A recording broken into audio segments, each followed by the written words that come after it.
Kabanata 116. Sa kanyang nakaraang buhay, si Zephyr ay naglakbay sa mundo, nakilala niya ang lahat ng uri ng mga mandirigma at prodigy, marami sa kanila. Kung ikukumpara kay Jen, siya ay walang iba kundi isang D***M baboy.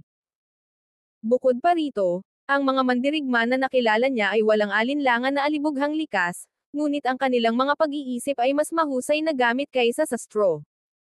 Anong ginagawa mo pa dito? Umalis ka, walang pumipigil sa'yo. Gusto mong iwan ang sarili mo, how dare you blame our Lord? Bumang ni Mason kay Jen. Oo, umalis ka na. Nasa amin ni Kan ang lahat ng kailangan namin, walang lugar para sa mga tulad ng isang alibughang tagalabas, na tulad mo. Nagsimulang habulin at kulitin ng iba si Jen. Lahat sila ay pare-parehong naiinis sa kanyang ugali. Dahil lang sa mas malakas siya kaysa sa karamihan, hindi ito nagbigay sa kanya ng karapatang maging napakayabang, na hindi igalang si Zephyr.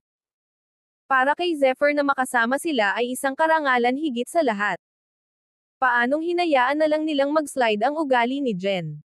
Pagsisisihan ko kayong lahat. Deklara ni Jen habang nakatitig sa Kan. Napakuyom siya ng kamao at tumalikod para umalis, personal na nanumpa sa sarili na maghihiganti kay Zephyr. Mabuti. Ang 14 sa inyo ay malapit ng maging mga mangangabayo ng Kan, ang unang batch ng isang mahabang linya ng mga Katanji tanging tagapagtanggol. Binabati kita. Mula ngayon, ang Kan ay lubos na magpapalaki at mag-aalaga sa iyo. Huwag kailanman kalimutan kung saan ka nagsimula, huwag bigon ang mga inaasahan namin para sa iyo. Sabi ni Zephyr sa mga tauhan niya. We swear our hearts to the Kan, hindi ka namin pababayaan. Sumagot ang natitirang mga lalaki, gamulong ang kanilang espiritu. Mabuti. Payagan akong magturo sa iyo ng isang diskarte sa pagpapalaki matigas na metal. Ang diskarteng ito ay isang mahusay.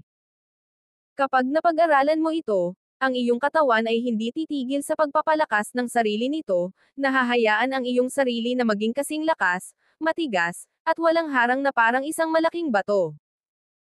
Kapag naabot mo na ang ganap na karunungan nito, ang balat sa iyong katawan ay hinding-hindi na muling masasaktan. Ibinahagi ni Zephyr ang mga natitirang lalaki. Matigas na metal, anong pangalan? Bulong ni Leo sa sarili. Hindi nagatubili si Zephyr sa pagtuturo sa kanila ng mga mantras at chants na kailangan para ma-conjure ang augment. Ang pagpapalaki na ito ay nilikha mula sa kanyang pagkabagot sa kanyang nakaraang buhay. Bagamat hindi ito kailanman magiging kasing lakas ng daan ng dragon, angkop ito para sa kanyang kasalukuyang layunin. Hanggat nagpatuloy sila sa pagsasanay, ang pagpasok sa isang agile ay wala sa tanong. Kung hindi dahil sa sobrang katandaan ni Typhoon at Spout, itinuro din ito ni Zephyr sa kanila. Tulad ng para sa mga normal na angkan, natukoy niya na tanging ang mga maglilingkod ng maayos sa Kan ang makakatuto nito. Batay sa dati niyang karanasan sa buhay, naunawaan ni Zephyr na hindi mahirap matutunan ang unyielding metal, mabilis niyang hinayaan si Leo at ang iba pa na hawakan ito. Pagkalipas ng ilang araw, naunawaan ng lahat ang pagtaas, na mabilis na nagpalakas ng kanilang mga pagpapabuti sa katawan.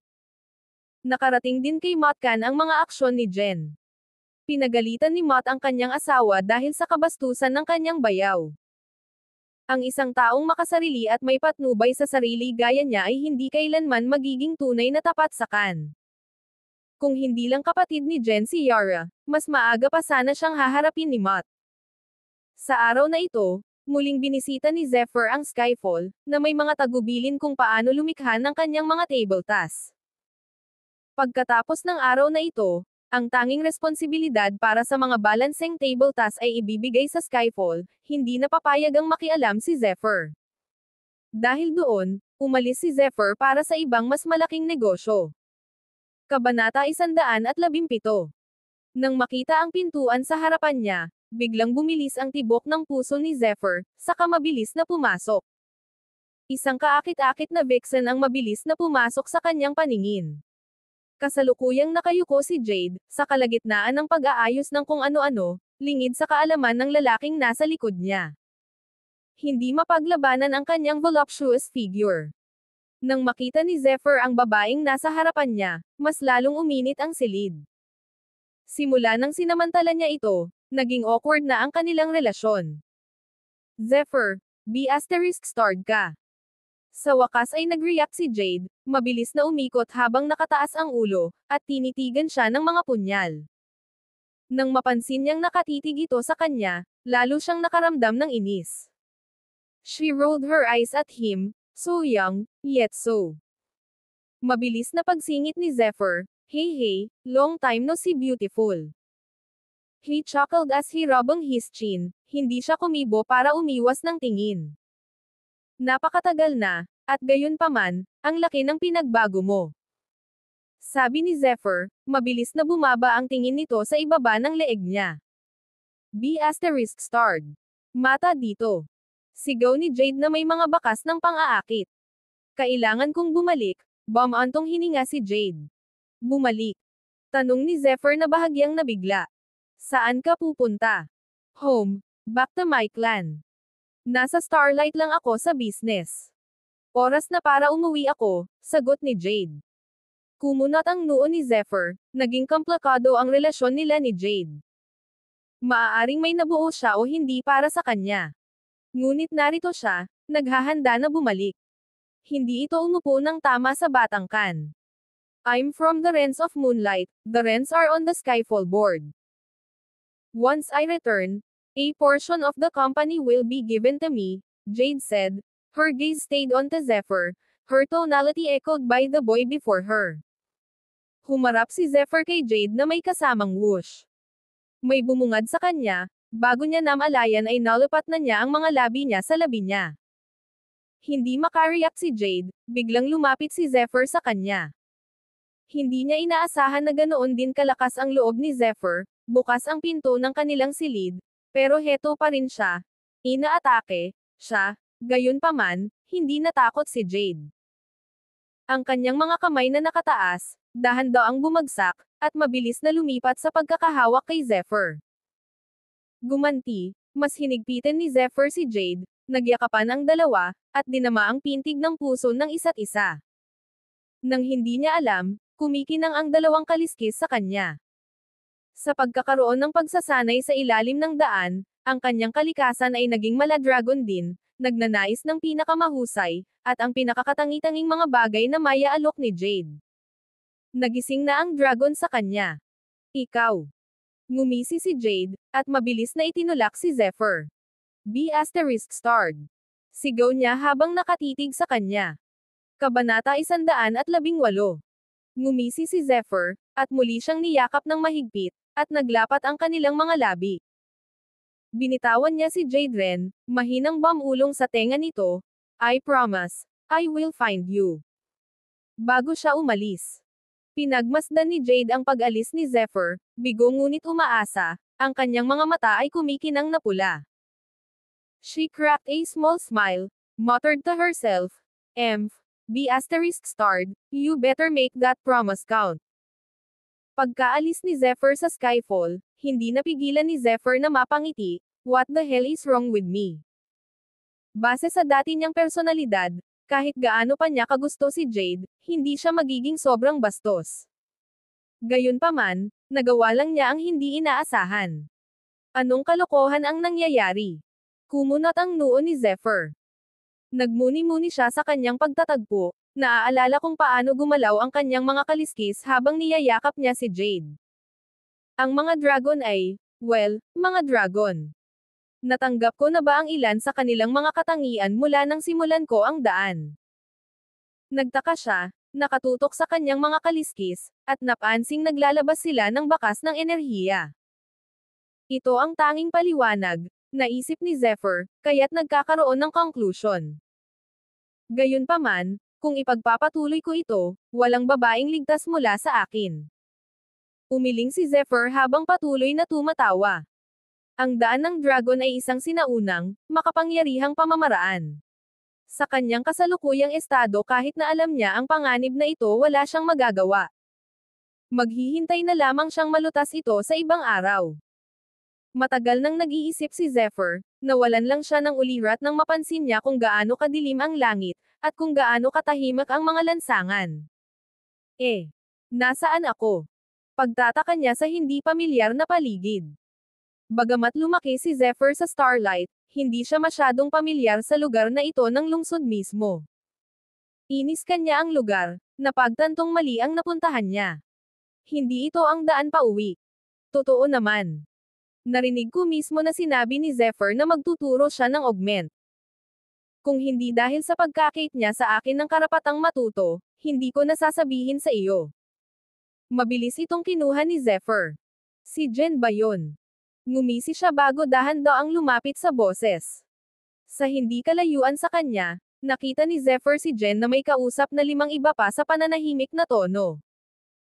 Nagtago si Zephyr, at pinandilatan ng mata si Jen, dismayado na siya ay nagbulgar ng ganoong impormasyon. Ang 5 lalaking nakilala ni Jen ay nagsusuot ng mag-agarang damit, at nagdala ng hangin ng higit na kahusayan. Hindi rin maliit ang kanilang mga enerhiya. Bihira ang mga augment at isang mahalagang tanawin sa Starlight. Paano magkakaroon ng kahit ano ang isang maliit na angkan gaya ng kan? Sinasayang mo ang oras namin. Nagsalita ang isa sa lalaki. Ginawa siyang mas matanda ng 10 taon kaysa kay Zephyr, ngunit sa tuwing nagsasalita siya, isang bugzo ng hangin ang lumilitaw. Ngayon bakit ako magsisinungaling sa iyo, Brandon?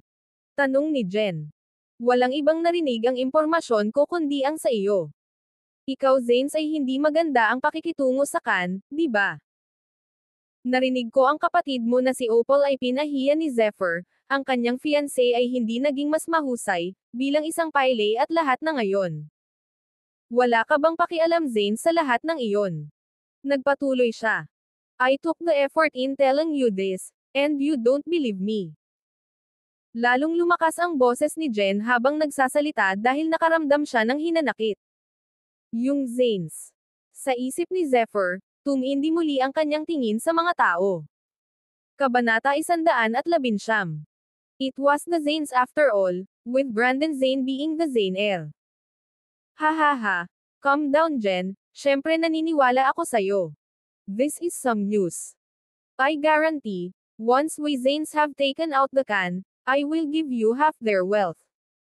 Malakas at mayabang na bulalas ni Brandon. I can leave the can wealth be. But that B** starred Zephyr crossed me. I must make him pay. Worst still is that bloody augment of his. As long as I get that augment, you can do whatever you want with the Khan's fortune. Nakangiting sabi ni Jen. Walang problema anak, sama-sama nating dalhin ang pagkamatay ng Khan. Maaari kang magkaroon ng kanilang pagpapalaki, ngunit una, gawin mo ako ng isang pabor. Sneak into the Khan grounds, and drop this to their water supply, sagot ni Brandon. May inilabas na maliit na pouch, at iniabot kay Jen. Ito ay isang pulbos na gawa sa blood orchid. Ang sinumang manlalaban na makakain nito ay papasok sa galit na galit, papatayin ang lahat na nakikita.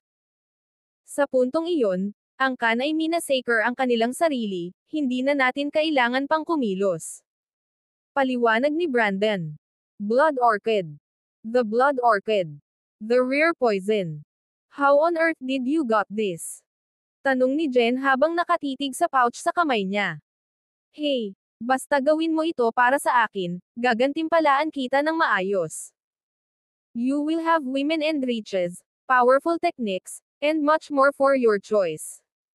Nakangiting sabi ni Brandon. You got it boss. Saad ni Jen na malinaw naman ang kanyang intensyon. That'll show that brat Zephyr. Babayaran ko kayong lahat. Ungol ni Jen, bago siya umalis. Aking Panginoon, ibibigay ba talaga namin sa kanya ang pagpapalaki, at kalahati ng kayamanan ng Khan? Tanong ng isang matipunong lalaki sabay alis ni Jen. Of course not. What a idiot. Akala ba talaga niya may iiwan tayo para sa kanya? Sumagot si Brandon, umuwi ka na. Ire-report ko kay tatay, masusuklian ang kahihiyan na dinanas ng kapatid ko sa kamay ng Khan. Maya-maya pa ay umalis na ang 5 lalaki, lingid sa kanilang kaalaman, narinig na lang ni Zephyr ang lahat. Madaling nakapasok si Jen sa bakuran ng Khan.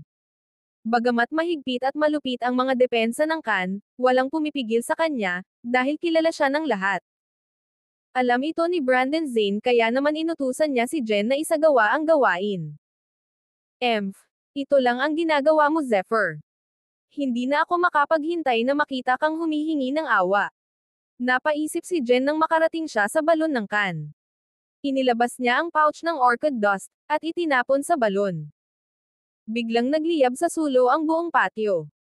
Sunod-sunod na lumabas ang Khan, may apoy sa kanilang mga kamay, para batiin si Jen.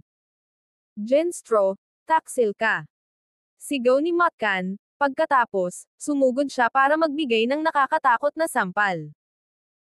Nagbitak ang hangin sa kanilang paligid, hindi man lang nakapag-react si Jen, ang naramdaman lang niya ay matinding sakit na naramdaman niya mula sa pisngi. Kabanata 120. Ano? Paano? Bakit ka nandito? Kinakabahang sigaw ni Jen, at nagmamadaling tumingin sa paligid niya. Hindi maarok ang galit at panghihinayang ni Matt. Siya ang nagrekomenda kay Jen kay Zephyr, si Jen ay kanyang bayaw, yet here he stood, caught in this fiasco. Alam ni Matt kung hindi dahil sa kanyang rekomendasyon, hinding-hindi makakarating si Jen. Panginoon ko, kasalanan ko ang lahat. Kung hindi dahil sa akin, hinding-hindi nakapasok ang kalokohang ito sa bakuran ng Khan. Inaako ko ang buong responsibilidad at tinatanggap ko ang lahat ng parusa. Sabi ni Matt kay Zephyr, nangingilid ang luha. It's alright Matt, you're forgiven. Kung tutuusin, hindi mo na sana alam, mahinahong sagot ni Zephyr. Sinundan ni Zephyr si Jen pabalik sa sambahayan ng Khan, naabutan siya sa mga huling hakbang bago siya matiyagang naghintay dito. No. This is not what it looks like Matt. Pinilit ako ng mga Zanes. Nagpupumiglas si Jen. Hindi alintana kung gaano siya ka-street asterisk speed ngayon, alam niyang walang paraan para makaalis dito. Sino ang nakakaalam, sa halip na isang mahusay na mandirigma, nagpalaki ako ng isang suwail na aso. Sinaman ng tingin ni Zephyr si Jen. Kung hindi dahil sa hindi sinasadyang pagdating ni Zephyr, walang alinlangang nasa matinding kahirapan ang Khan. Kailangan kong dagdagan ang ating mga panlaban. Napaisip si Zephyr. Ang kaganapang ito ay nagtaas ng kanyang mga alarma, hindi siya magiging pabaya sa susunod. Matt, hindi ito makakaapekto sa iyo, o sa iyong asawa, huwag kang mag-alala. Tayo lang ni Jen. Huwag kang mag-alala, at huwag kang mag-alala. Magsumbong ka sa spout. We will be taking the fight to the Zanes. Utos ni Zephyr. Ano? Yung Zanes. Ipinadala ni Zephyr si Jen sa Grand Hall. Ang mga pinuno ng Khan ay nagpahayag ng pagkabigla mula sa kahilingan ni Zephyr. Zephyr, this is too much. Hindi man kasing lakas ng Sun ang Zanes, hindi rin naman sila masyadong malabo, Spout remarked.